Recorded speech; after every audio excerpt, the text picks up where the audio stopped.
Hello and welcome back to Rage Gaming, and finally some more Wilds talk as we lead into what turned out to be a pretty substantial final update, despite the fact that it's not actually a title update. I just wanted to talk about something the dev team have been working on for all of Wilds.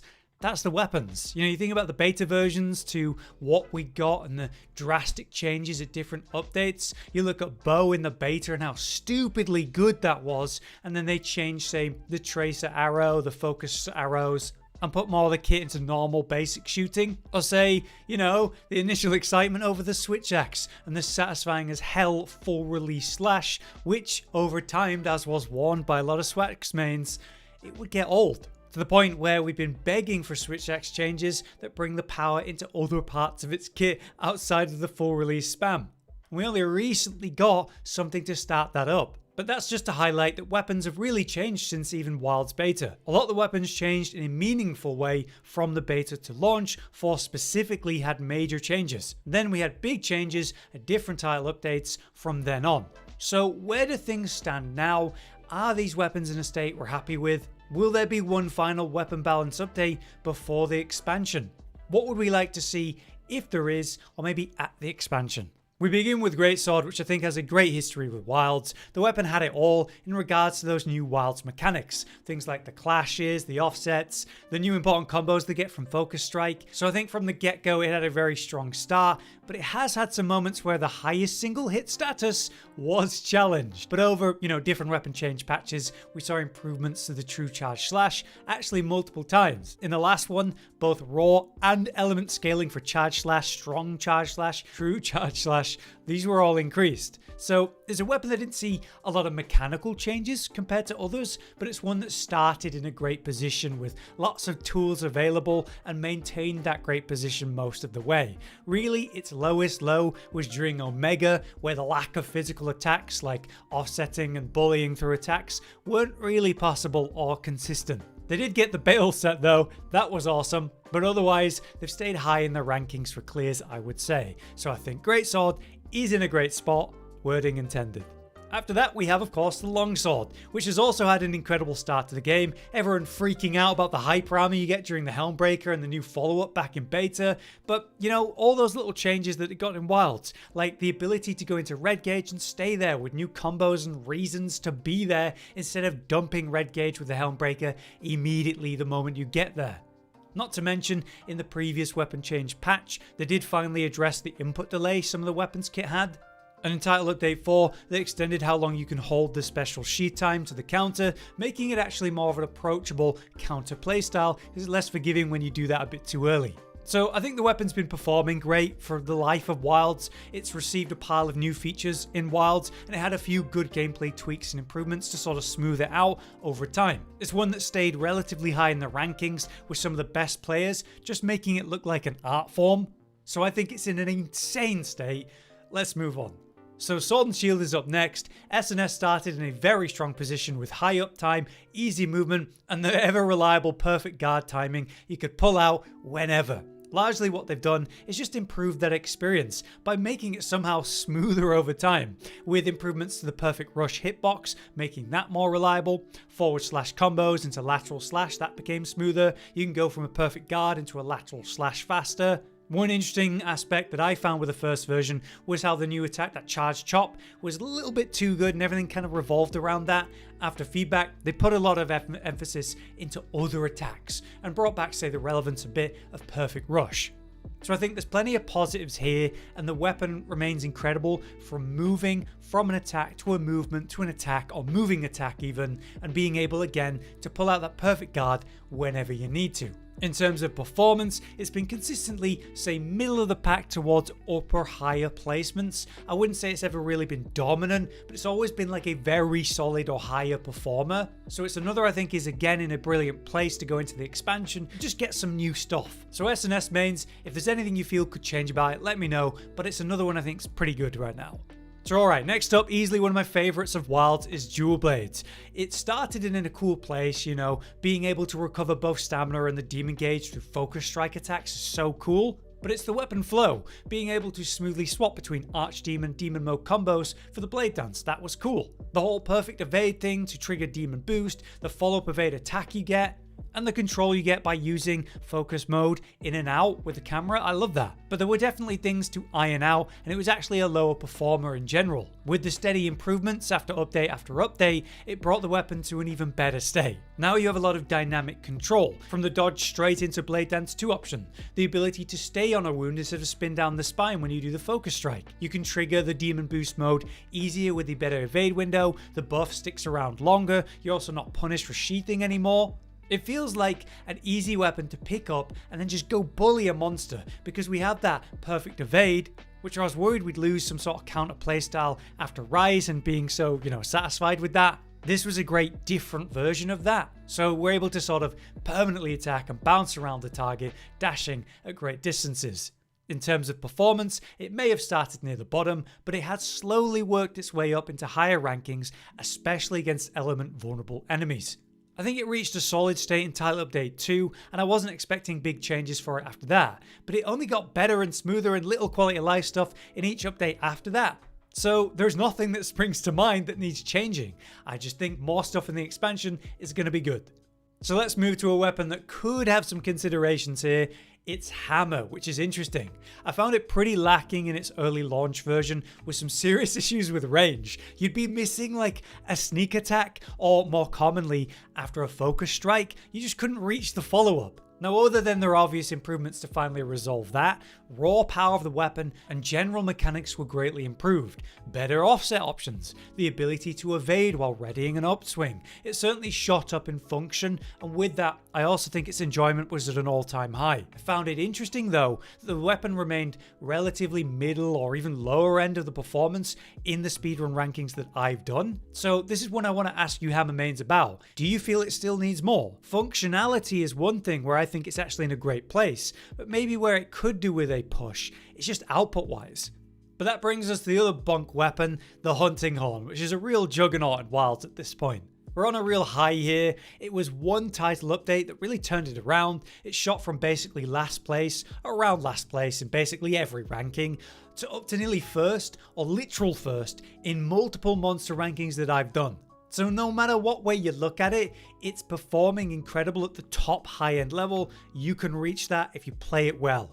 And awesome changes like the hilt stab to kind of bowl through attacks like a greatsword user is a cool addition. But the important function improvements, like getting your echo bubbles down smoother, more consistently, so that you can then set up your melodies during these animations, the weapon's flow is a lot better. So yes, it really turned around during these balance updates. I put it firmly in a good spot to go into the expansion, where maybe it'll just get some new tools. So if there's anything that a horn main wants in the future, let me know. But very separate from that is Lance. Lance started out painfully low in output and received maybe the most changes out of any weapon so far. It felt like every major weapon patch, it got this wall of adjustments, balance changes, literal new move options. It's kind of funny. And in Title Update 4, there was a bigger emphasis on guarding in general, where you get these big attacks hitting you and these long recovery animations. You've got a nice big shield, they're basically allowing you to pull through that more. Now Lance obviously got to lean on that with its take a hit and counter style of play. The basic thrusts are now stronger, the triple thrust roar and element went up, your grand retribution thrust and double counter thrust, like I'm saying, that counter playstyle is stronger. But in terms of pace, the actions after a perfect guard coming out quicker. That's off the back of various other updates where it got new changes and importantly damage buffs.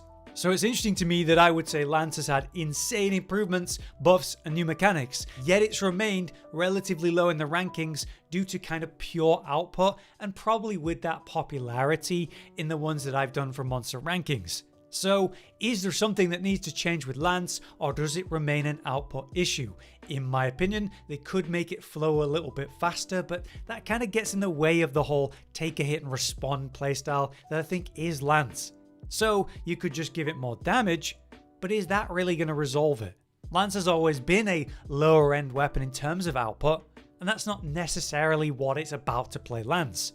On the other hand, we have the Gunlance, which has remained a solid option actually throughout the rankings. Say middle of the pack thereabouts with some standout moments, thanks to the shelling, obviously able to bully certain monsters in your tighter locations. The first ranking I did with Gunlance users with gore, they would bring it to a ledge and just go toe to toe with it, smashing whatever part they can, because hit zones didn't matter as much. The base of Gunlance in Wilds is great though, the double cannon shots, the worm stake combo feels amazing, the focus strike animation is one of the best in the game in fact. In Title Update 4, we saw the worm stake made easier to land, the focus mode cannon attacks are more accurate, they enjoyed the large guard reaction improvements like Lance did. And yeah, in one of the early updates, it saw a variety of straight damage buffs, both with Roar and Element. But interestingly, it hasn't changed much outside of that, sticking around the middle of the output for most weapons in the rankings I've done. So I think it's poised for some cool new additions in the expansion, but currently sits in a strong, solid, and I think satisfying place. But next, the Switch Axe, which has definitely been controversial. As I said in the introduction, it's in a better state now than its repetitive full release spam original one, but that took a little while. Switch Axe was one of the most popular weapons in the beta and at launch, but as we polled our community each update, we saw its popularity drop and ultimately plummet to one of the lowest in the game. Now it's finally in a better position with TU4, but I consider that more of a starting improvement, where other weapons saw big jumps forward every update. Switch Axe kept waiting for anything relevant. We have seen that improvement now, with the sword mode being worth using in plenty of contexts, with a simple and effective rising slash combo at the base of that, with more power behind the axe itself, the morph attacks being stronger too. But you still do a lot of full release wherever the window allows. We're definitely not doing the morph loop of Sunbreak. You just get to free swing in between those times of full release now. And you're certainly not animation locked in the sword counter anymore. The offset was made more reliable actually, I think TU3. It's in a better state performance wise. But I still feel it needs a shove forward to add more variety to the base gameplay loop. I absolutely find myself spamming rising attacks and the sword counter between that, and then I'll full release when the moment allows, and that's the whole gameplay. That's better than just full release spam, but not by a massive amount. So I think encouraging different stuff or new options in the expansion hopefully will happen. Separate from that then, we have the Charge Blade, which is an absolute beast in Wilds. This weapon has been strong throughout the history of the game. I think it was Title Update 2 where it saw a gameplay change though, where they tried to shift from an over-focus on the Savage Axe mode with the ED1, ED2 repeat combo, the whole chainsaw spam let's call it. That's when the morph loop came in with some encouragement around transformation and playing a bit around Sword and Shield. So AED into the new follow-up, something new being encouraged, back into Sword and Shield and repeat. But that's still like a repetitive loop. They walked that back a bit in Title Update 3 with some improvements to the Power Axe ticks, but it wasn't the same as before TU2. Then we had TU4, where the weapon hit a functional high. They reduced the hit stop, so your animations are finishing faster, you're getting out of them quicker, you flow into those different attacks, largely from axe mode back into Sword and Shield being a lot quicker now. That will then let you throw out an attack and then transform to hit like a perfect guard point, which is incredibly satisfying. You can also transform out of an ED2 mid-animation now. So instead of doing the double swing, you can pull out after the first one. Plus, with element improvements and better hit zones each major update, TU4 saw the bigger rise of SAED, with say the GOG element hit zones being amazing to SAD slam. The only part of the kit that's barely used is the Sword of the Sword and Shield. You're never really charging that up. And maybe you could say there's still an overfocus on the AD follow-up loop, but at least there's context now for SAD, and certainly ED1 and ED2, where, you know, if you've got a shorter window or you're fishing, you're unsure, you can pull out of those animations. So I think this version of Charge Blade, especially compared to launch, is incredible. And for the future, maybe they'd encourage the sword more, but I don't really care if they don't. Moving on then, we have Insect Glaive, which I find hard to judge. It's been up there in performance basically the whole way, it's not a concern that. It's the raw damage of the rising essence dump that feels great, but has been like the main center point of the gameplay loop. As long as the target is big enough or has a hitbox you can move up into, that's where a lot of the kit is. I will say being able to use wounds to recover essence has been a helpful crutch, but this weapon's been a bit awkward to control ever since launch and the feedback they got in beta where they sort of said, no, what we have there is the best we're going to have. I do think the charge attacks are cool, but I'm never going to enjoy the claw grip. It always feels a bit weird. And then, you know, managing focus mode and the Kinsect aiming with that overlapping a bit, it's awkward. You get used to it, obviously, but it'd be cool if we saw some sort of clever controls update in the future. I just know that there's obviously not an easy answer to that. We are seeing changes of this nature with Title Update 4, the short button inputs as a mechanic, but other than that, maybe we could see some more power in this weapon outside of the Essence Dump loop. Maybe in the expansion some new attacks could encourage that. But again, I think it's a complicated one because it performs well. It's just a bit awkward. Let me know what you think. But that brings us to the ranged weapons, starting with bow. Bow has had a strange run with wilds as well. Started out very busted strong in the beta, maybe over nerfed in the launch version, and a long streak of low element value when it comes to targets. Here and there a target would have tough to reach hit zones like gore and then element vulnerability. That would be a thing and bow would be more relevant. But it didn't get many changes or improvements until recently. In terms of performance, it's been quite low, and it surprised me. Even Title Update 4 with Arch Temperature and Dahaad, it remained lower in the rankings. Meanwhile with Gog, a target that's ultra vulnerable to elements, and with the flying sections in Phase 3, it was of course one of the best weapons to choose. So yeah, all over the place. Mechanically, I do think it's fantastic, whether it's the movement, the aiming, the flow, the perfect evade thanks to discerning dodge and the stamina recovery, the gauge system. I think it's, design-wise, in a great place, but the performance has been mixed. Maybe in the expansion it'll get some new tools, but it already feels like a kit that's very varied already. To make it more consistent without the target needing to be high element vulnerable, maybe that's the way.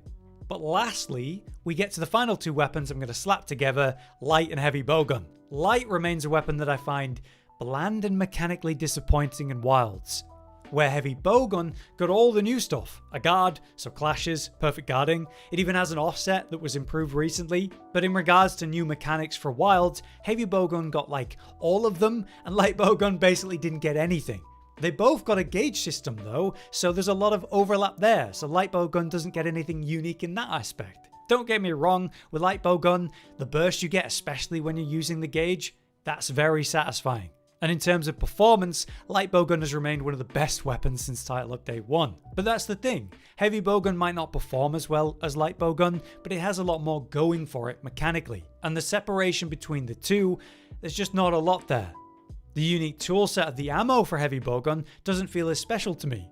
So that's what I'm getting at. I want to see the two weapons feel more unique from one another, and I want to see light bowgun especially actually get some new unique attacks and movement options. Rise had light bowgun as flipping and flying around, and that's gone now. So I hope the expansion does something special for light bowgun in specific. We'll have to see. But yeah, that's how I feel about each of the weapons at a general level. Let me know what you think about your mains. Are you happy? Is there key changes and stuff you'd like to see still? What would you hope for in the expansion? Let us know, but until next time, I've been Hollow, you've been you, and thanks for watching. Josh, Cotton, and Hollow with the videos, dropping the humor like a hammer on your tippy toes, bringing entertainment on a daily arrangement to take our insanity and turn it into entertainment. Yes, I said entertainment twice, to reiterate that it is nice to look into your faces on a mostly daily basis when you let us in your homes to make the whole world a stage. Goodbye.